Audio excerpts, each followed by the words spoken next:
Welcome to the Business Brains and the Bottom Line podcast. My name is Paul DeLegro. My guest is Debbie DiMaggio, another Paisan on the show today. She's a realtor. She's an author of Mindset in Motion, and she has well, I'll let you explain it. Mastering the Art of Success. That's your latest endeavor. So welcome to the show, Deb. Thank you so much. Thanks for having me. I appreciate it. And I hear you just got back from Italy. We did. My wife and I just came back from Italy. We had an amazing time. And so we have a lot in common, actually. I'm an Italian citizen. You're an Italian citizen. So we're fellow Paisans. And you are a cousin of Joe DiMaggio, I found out. Yep, I am third cousins to Joe. Our grandfathers were first cousins, I believe it was. Yep. So your parents were, that's about right. And our family both my mom and my dad, both their families are from Sicily, from a little place called Isola, next to Palermo. And where is your family from? My father's family's from Lazio, a town called Gaeta. It's about 2 hours south of Rome. And my mother's family is from Puglia, two different towns, Canossa and Terlizzi. And I visited all four of my grandparents' hometown when I was there the last year. Very rewarding. It was exciting. I met a lot of cousins I had never met before. It was it's an amazing trip. I don't want to get too much into it right now. We'll offline. We could talk about all the dynamics. I ended up seeing my grandparents' houses that they were born in the 1800s. Wow. Yeah, pretty cool stuff. Well, you asked me. So my book is called Mindset in Motion: Activate Purpose, Power, and Peak Performance. And I do have a podcast. My podcast is called Mastering the Art of Success. But in my book, Mindset in Motion, I create a framework, a proven framework, and it's a 5-step process. And that's what my book is based around. I reversed engineered how I created all my goals, how I achieved all my goals throughout my life. Every goal I went back, no matter big or small, I tested this 5 steps, and everything fit in it, from getting a job at the United States Supreme Court to launching a real estate company with my partners in the recession of 08-09, to running the LA Marathon, deciding in February to run it, and ran it in March, 1 month later, on mindset, not on training physically. So you kind of reverse engineered everything, figuring hey, how did I get here, and what are the steps I took to get there? That's pretty cool.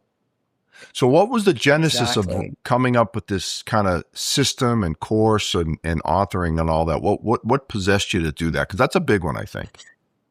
Yeah. So like most of my life, someone actually wrote it as a header to the article they wrote about me. It was in Unique Homes magazine. And after the person, this was about probably 10 years ago, after the person interviewed me, it was so incredible. She titled it Accidentally with Purpose. And that's no different than this book. A year ago, March, I set out I said, I'm going to take a course to learn the steps to do a TED Talk and all that goes into that and how you apply for it. So one afternoon, I sat down to take this TED course. And I was so frustrated because I had so many ideas. I'm like, do I write about the empty nest that I went 10 years through? Do I write about real estate, what I've done for 35 years? Do I write about goals and helping people live their purpose? And I got so overwhelmed and so frustrated because I said, I can't do a TED Talk unless I can speak from the heart. And if I'm all discombobulated and I have so many thoughts and ideas, it will never be organized to speak succinctly for a 15-minute spot. That makes sense. And is that what a TED Talk is? 15 minutes? Is that it's about 15, I guess, and it could even be 8 to 18 minutes. And so I was like, I have to have clarity. There's no way. So I went to bed that night after doing a little bit of the work at the course, and I woke up the next morning and I said, because I've written 5 other books. I woke up the next morning and I said, oh no, I have to write another book. Because I have to be so clear in what I'm going to speak about that it's going to take me to purge what's in my mind out on paper and to fine tune it so it's so clear, which is step number one in the mindset in motion framework, the mindset in motion method. Step one is you have a goal, but you have to be crystal clear what that goal is. And then, do you want me to go into the other steps? Yeah, let's go. I mean, yeah. I mean, So I wasn't we don't, planning on writing a book at all. I've already written 5 books. That wasn't something on my list to do. So as I was trying to figure it out, I was writing as I do, find clarity in my journaling and my writing. And so I looked into all the goals I'd achieved, and it all felt very nice, filled very nicely, or fit very nicely. Number one, you have to have a goal and you have to be really crystal clear around that goal. Number 2, you have to believe it. I don't care how you think you're going to get there. You just simply believe. Number 3 is you have to internalize it. What's it like? Let's take the marathon, for instance. What's it like? I see myself going through the race, 26.2 miles. I see myself crossing the finish line. And that is going to happen. I'm going to feel it. I'm going to do that, but I'm going to do it on mindset. I'm not going to do it physically because of something my son had said. He wanted to challenge himself, and I immersed myself. And this is where so let me go to the next one, is the fourth step. So internalize is the 3rd step, and that's really feeling it and being it and believing it. What's it going to be like when you finish that? What's it going to be like during the race, and visualizing it? The 4th step is share it. Share it only in the case of the marathon. You can only share it with supportive people. I was going to be 60 years old, and I decided in February to run it in March. And so I couldn't tell people. They would be, you're crazy. You don't even work out. How are you going to do a marathon? So some things you can share with everyone, which is great, and brings in support. Sometimes you have to share things only with supportive people so you can block out the negative. The negatives, yeah. That's a good strategy, by the way. In life in general, I think. Yes, exactly. And the last step is to activate. And this is where most people fail. They can do all the other steps, but the activation is in the doing and getting into motion. And when you get into motion, it gives you confidence to move forward. And so that's the 5 steps. And I did it with the marathon, launching the real estate company, and all of the different things that I achieved throughout my life. And you can put this to the test with overcoming an addiction, going through divorce, going through the empty nest, achieving a personal goal, achieving a business goal. You can really apply it in so many ways. Now, are you doing any, in addition to the book, are you doing any like coaching now? Is that kind of the next step? So I've always coached. So we have about 80 agents, and I've always coached them. And then I've coached other people who I helped someone finish her book. She had been working on it for 20 years. I said, I'm going to help you. I've helped other people. I don't have a yes, I can coach anyone who calls me and wants to hire me to coach. I will do it. I can help them, guaranteed. If they want to do the work, I will be able to weed out people who don't want to do the work, and it's not worth their time or my time. But if someone wants to work with me, yes. But no, for me, the next step is to speak. So in my book, I talk about it's very important to say out loud what you want to do. No one knows what you want to do unless you speak it. Someone may hear, and that's exactly what happened. So I've been wanting to, once I wrote this book, it was my vehicle to get out and speak and to help and inspire people. That kind of evolved as I was doing it, because first I was doing it just to find clarity in what I wanted to do. And it clearly was helping people and is my goal. And then I wanted to take and inspire people and do that traveling around the world to connect with people and help people. So with that, it started. Someone heard me on a podcast and said, I hear you want to speak with your book. She connected me with something called Keynoters, which is a group of people. Some are professional speakers, some are just new. And from that, I met someone who connected me with someone who I am now doing a TED Talk in South Africa based on me having a conversation on a podcast. Wow. One person heard, I made an appointment with that guy. He said, yes, I can introduce you. He did. 3 conversations later, I said, you mean I don't have to go through the application process? I don't have to go through all the bells and whistles? She said, no, you are going to, I told her my story, and she said, no, you can do it. And I'm like, wow. And from then I was asked to be a panelist on Inman Luxury Connect. From just before that, I was asked to be a keynote speaker in September for Who's Who in Luxury Real Estate. And that was just that momentum picked up from Nice. putting it out there. Someone heard, and I'm not sure who recommended me for Who's Who in Luxury Real Estate, but someone heard me and told the person who's in charge, and that person sent me an email and asked me, and I said, is this to be on a panel or is this to be the speaker? And she said, no, the main speaker. And I was like, wow. You're So the show. all just kind of happening, unfolding right before our very eyes together. Nice. Now, the one in South Africa, I mean, you have to fly to South Africa Yes. and be there Yeah. live. It's not like via Oh, video no, or going there. Yeah. And it wasn't something, I'm not one to want to go on safari. I'm like, I just feel bad for the animals and I don't like the circle of life. It makes me sad. And so I know it's supposed to be amazing, but that's not one place hadn't really thought about going. But because I have this opportunity, absolutely, flight is booked and I'm going. I can't wait to hear how it goes. Thank you. Thank you. Yeah, it's funny that you say about all the different people.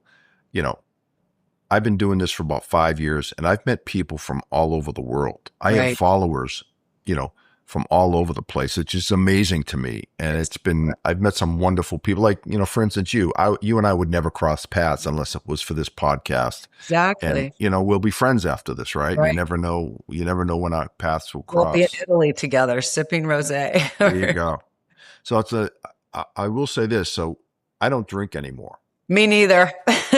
but I was in Italy for 2 weeks. I don't know how you can not drink something when you're in Italy. So I didn't drink during the day at all, but I did have wine with dinner. Okay. And I noticed everywhere we went, we just ordered Vino Rosso, right? The house wine, and Right. it came chilled. And I loved it. And so I think if I ever have wine on occasion, I will have it chilled from here on out. It was And also, there they don't have all the awful tannins and things that are in our wines because I'll get a headache here for sure. But in Italy, I can drink red wine and not get a headache. But yeah. What's funny is I had for breakfast, I usually have like eggs and, protein, no carb. I was having croissants for breakfast, cream filled. I was having pasta for lunch. I was having, pizza, bruschetta. I didn't gain 1 pound when I was there. crazy. I know it's And I insane. ate so bad, and gelato every night too, by the way. So sugars and carbs the whole trip. Oh So I my, drank sugars, carbs the whole trip, and I didn't gain any weight. I know it's crazy how that works there. It's nuts. Yeah. And then there's a lot of walking too, but it's still even doing that walking. It's just the way their food is just so clean. Yeah. No question. No question. Well, we'll get started. I think you and I could go on for a few hours about Italy. That maybe we'll have a different show about that, Exactly. but, so I'm very impressed with, what you've done with this whole mindset thing. Cause, as we were talking, I was thinking about this, how do you feel about, so I see this at the gym a lot. I've been working out my whole life. I go to the gym almost every day. I've never had a personal trainer. And I see these people with personal trainers, and I always feel like, man, at some point you got to get off the nipple and you've got to do it yourself, right? Because if you're depending on other people to get you in shape, you will never be in shape. Right. And Absolutely. I think it's the same thing with what you're doing with the mindset of being successful. If you have crutches all the time, you're never going to be successful. You gotta, have that, I've gone to actually a couple of Tony Robbins seminars. Now, I am not like a disciple of Tony Robbins, Right. but I actually like some of the things he does. And it's all about mindset, right? Mhm. Being congruent in your language and your physiology and all that. So What you say, Yeah. and I'm a huge proponent of writing things out. I have books everywhere, notebooks half filled, and I go back to them. I'm like, wow, that did happen. Like before I was doing my podcast, I didn't know how I was going to go about it. I'm like, I'm not technical. There's no way I can do it. I want to do it. I want to speak, and I'm curious, but I don't know how I'm going to do it. And as I started writing things out, things started coming my way. So just a note to the audience, if there's something you want, make sure you put it in writing and stamp it. It's like, this is what I want, and be very clear about it, and then let it go and then do your life. And, but if you're working on something, I always say, get into activation and learn. I like to say, this is an easy example. You take an athlete who it's the epitome of their sport and they're so talented already, but those specimen of athletes have tons of coaches. They have tons of people that support them. So they're not doing it alone. You know, people think, I think it's my goal. I have to do it. No, bring in people to help you, whether it's a coach, any kind of coach for anything. If you want to be a speaker, if you want to be a real estate agent, you want to be a doctor, whatever, bring in people to help you with hone in on that skill. Bring collaborators in. And on Facebook, there's communities for everything, you know. Yeah, there really is. There's always places for you to get encouragement and help and guidance. And you also just have to reach out, even if you don't know people. I say that in my book, reach out. Even if you don't know people, you do not know what they're going to say or how they'll respond. And you can't be bashful. Yeah. You know, you've been in sales for a lot of years. You know, if you sit back and look at the phone and wait for it to ring, you're in for a long day, I think. Yeah, exactly. You know. But I think I'm thinking about the Tony Robbins seminars I went to. Not to compare you to Tony Robbins, because I'm not. But he used to, one of the phrases he used was massive immediate action, right? And that's kind of like your step 5 is to get moving, right?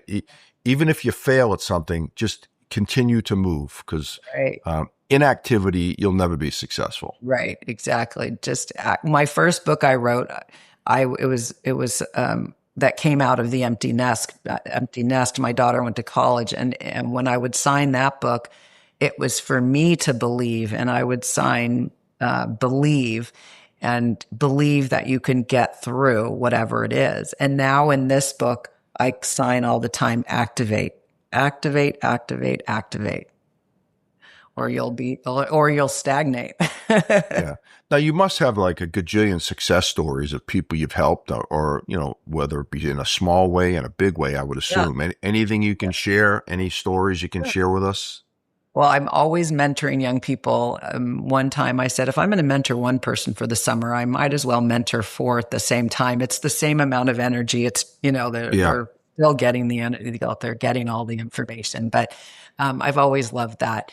A friend of mine and a longtime client, it was during COVID, and this is how long she was trying to write her book. And since then, I had written many books, and even I had never had an idea of writing a book long past her idea. She went to college and grad school, and she was writing her book. It was at this point 25 years ago, and it was so long ago. She had typed pages up on the wall in a house they lived at 25 years ago. And there are these pages taped to her wall that were typed. And I'll never forget it. And then fast forward, she never wrote her book. And so it was during COVID, we were just catching up. And I said, Rita, I'm going to get you to publish this book. And we worked together, and I held her accountable week to week. We had to work through issues. I said, are you going to wait for your dad to die before you publish this book? She didn't want to go on Facebook to create a community. And she is Filipino, and she has such a huge community. And then when she went to Cal, where I did too, she has a huge community, but she has so many communities, but she was reluctant to put it out there. And everyone knew she had been working on this book forever. Yeah. It was really great to help her get through it, through all the steps and all the things she had to overcome. Yeah. And then there was a real estate agent. She was part real estate agent, part worked a full-time job, but she really wanted to quit that other job and become a full-time real estate agent. And I worked with her, and within a short time doing what we did, I was able to get her off that other job to become a full-time real estate agent. So it's really fun when people they're bought in and want to. But I'll tell you, the biggest holdback for people, those people are really great success stories, and they're living what they want to do. The people I was interviewing, and I was working with another real estate agent, and she had more excuses. Yeah. And if you're going to have excuses, don't come to me, because I'm all about results. And if you follow me, you will get there. But if you have the excuses, then, it's all right. Just, it's not the time for you to do this. Yeah. No, I think that's a very good point. If you look around, I'm at the gym a lot. And so I kind of use exercising and getting fit as a good example. People got a million excuses why they can't get in shape. Yeah. Right. Well, I work well. Then they look at me, I'm late in my career, so I go during the day a lot to the gym. They go, oh, you get to go during the day. I go, when I was your age, I was getting up at 5 o'clock in the morning and doing it. So don't tell me you can't do it, because you can't. Right. Yeah. Right. Well, when people say they're too busy, I cringe and say, Yeah, no one's that busy. no. No one's that busy. Is it a priority? I was interviewing on my podcast a coach, and I said, what do you say when people say, "Oh, I don't have time, I'm too busy"? It's so frustrating because it just means it's not a priority and you don't care. If it is a priority, you will make it happen. If you have to go pick up your child, will you pick up your child? Or if you have to get to an important doctor appointment, will you go? If it's a priority, you will make it happen. Other than that, you'll have excuses, and it's okay. It's up to you. It's your life. Yeah, I have a great story of a friend of mine who very heavy his whole life, and he's my age, by the way. And about 5, 6 years ago, he's probably like 100 pounds overweight. And the aha moment for him was, and I never thought this guy would be in shape. I've known him for 50 years. I was like, there's no way. He went to his doctors, and the doctor's like, you're a mess, basically. You're on all these medications. So I will say this. I told him this. I am so impressed. He took massive immediate action, Oh, completely changed his diet, lost 100 pounds. He's on no medication now. He looks amazing. wow. And he has continued to do it. Like I thought, he's yo-yoed in our life. Right. But I figured, okay, let's see how long this lasts. And he's just more committed than anything else. Because, again, he was motivated to do it. And he finally reached a point in his life where he said, hey, I want to live a lot longer life and a healthy life. Right. And he had the motivation and to do it. And he looks amazing today. He's, like I said, he's lost 100 pounds and Wow. eats clean as clean can be, doesn't drink anymore. Nice. He And was I was committed. always the guy that was the athlete that would kind of shame him into working out. Now it's almost reversed. I look at him and go, you're a role model for me now, That's you know? awesome. Yeah. Yeah. So Well, it's, he they come in finally all, was probably realized, my health isn't going to be great if I don't do it, and I better do it now or regret it, yeah. not live Well, to. he was heading down that path and he knew it that, he could only go on so long. Right. But he looks amazing, and I won't mention his name, obviously, but I'll tell him I kind of quasi mentioned him in the Yeah. podcast. He's a good role model for people. Yeah. So what's next for you? You got all these speaking engagements. So you going to run for political office, or what? You're going to really step it up, or what are you going to do? Funny. My shaman said he sees me being in politics. I am so not political, but there's something that has to change. So it'll be a different kind of politics. It will be about, kindness and inclusivity and not trying to do everything to gain for your personal self. But who knows, it might happen. But right now it's really about helping and encouraging people and inspiring people to live the life they want to and to let them know they can. If I could run a marathon with no training and on my mind, training my mind, not that I think people should go and do that, but I just think our minds are such a powerful thing. And if we put it out there and we really want it, it's something that we can achieve. You just have to get out of your own way. So aside from, of course, I do real estate, and as soon as I get off the phone, I have a bunch of real estate calls. So that's what I do every day, all day, sell real estate. And I also love networking with other agents to do referrals, to pass referrals. So my son created debbienetwork.com for real estate agents to join my team so we can refer to one another. But one of the things that I'm actually working on that came to me, I've been receiving lots of emails because of the book, Mindset in Motion. And one of them was an email from the Great World Race. I'd never heard of it. So I Googled it to see if it was real. And it is. It's 7 continents in 7 days, 7 marathons. So 7 marathons in 7 days at over 7 continents. And I sent it to my family. And Hold on. How is that even physically possible? I was like, okay. So I Google it and I'm like, okay, this is real. Okay. So I forwarded it to my family and my daughter said, Mom, that's 7 marathons. I said, I know. I just was sitting there thinking about it. And so I said, well, thank you. That would be really great. I emailed back. I said, but I would need a sponsor because of course it's expensive to go. And so then I was like, maybe I could find a sponsor. So then I responded to the email and I said, well, don't take my spot, but where does it go? Give me the itinerary and the dates. So this 2 things that for me, I believe in the spark. I believe in the magic. I'm always looking out for the opportunities. My quote is be on the lookout for be on the lookout for magic. That be on the look. What was it? Be on the lookout. Be aware of I'm blanking on it right now, but basically be on the lookout for magic. Opportunities are everywhere, but you have to be aware and Right. you have to be alert. So the email came to me and I pushed it back. When it came back, this was the aha of my whole year. I have lots of cool things for the speaking throughout the year through December, but nothing was happening in November. This race is in November. But the second thing that caught my eye was when he came back with all the places, Antarctica, Australia, Europe. When that came back at the end of it, it said, or you can do the half marathon. When it said you could do a half marathon, I'm like, well, I could do a half marathon 7 times. And so now I'm on a mission to raise money to be able to create a movement to bring people in the mindset in motion method for me to prove that I could do it. Now, this time I will train. I did not train for the marathon. So this time I will train. It's in November, and a founder I'm working with, he created a platform called BruceBot. And I was talking to Jesse about it, and he's like, wow. And then his mind got to thinking. And then he shared this thing about this young man wanted to go to college. It was right when the internet was new, and he needed to raise money to go to college. And I believe he raised, I would say $1 million. He sold pixels. So he had a website with pixels. So if it was your logo and you pushed on it, it would open up to your website.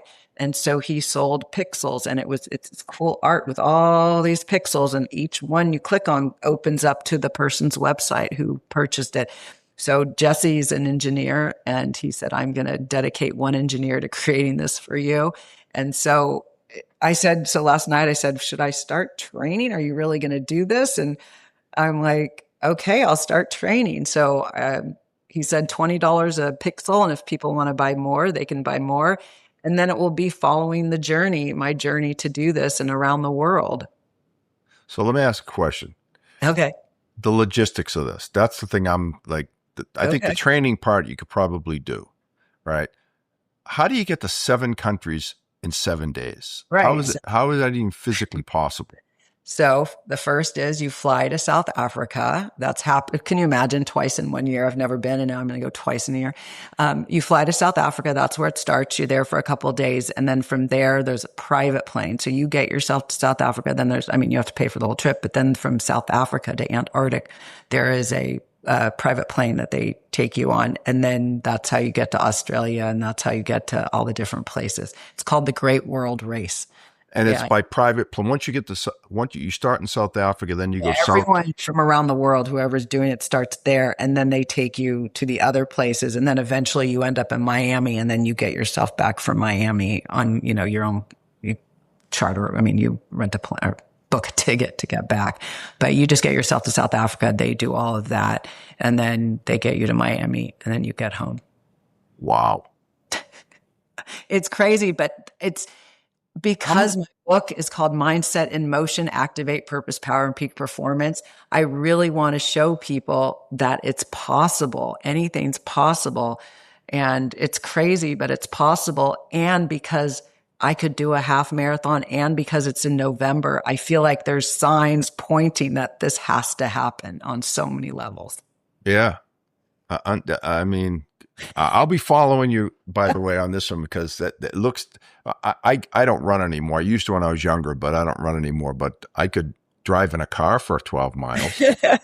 I could, a bicycle maybe, but. Oh my gosh. So that's what's percolating right now. How many people do this, by the way? I think there's only, it's either 60 or 90. I mean. Okay. I would think it would be a small group. Yeah, I mean. Yeah. They have only space for a certain amount of people. Yeah. Wow. Well, I'll be following you for sure. Thank you. I'm trying to get mindset in motion. It's a movement. It's more than a book. It's a movement. Yeah. And I'm sure you feel this way. You got to put your money where your mouth is, right? You got all these experts at stuff that really don't eat their own dog food, right? They kind of, they kind of like, oh, do as I say, but I'm different. I'm special. I don't have to do that. Right.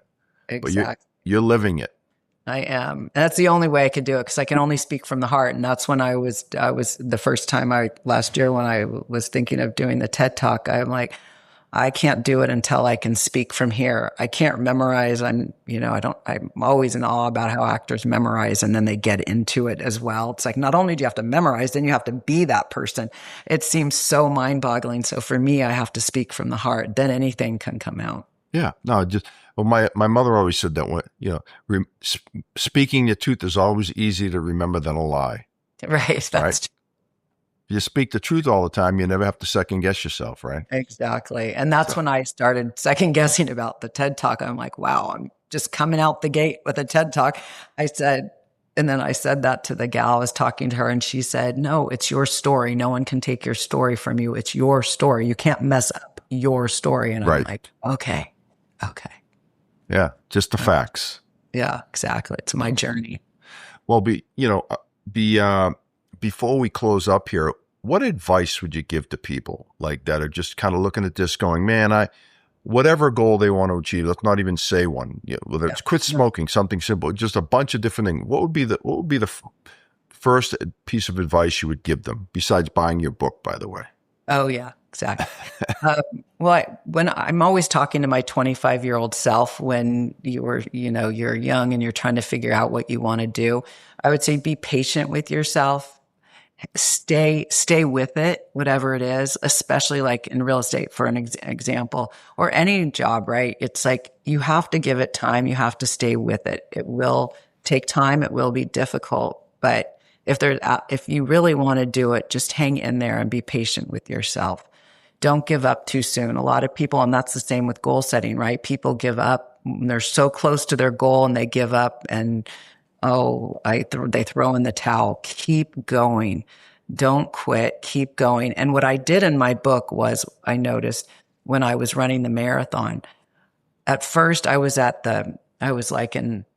mile 18, which is a thing in a marathon, in a run, which I did not know, but it's a thing. Marathon runners know that. I did not.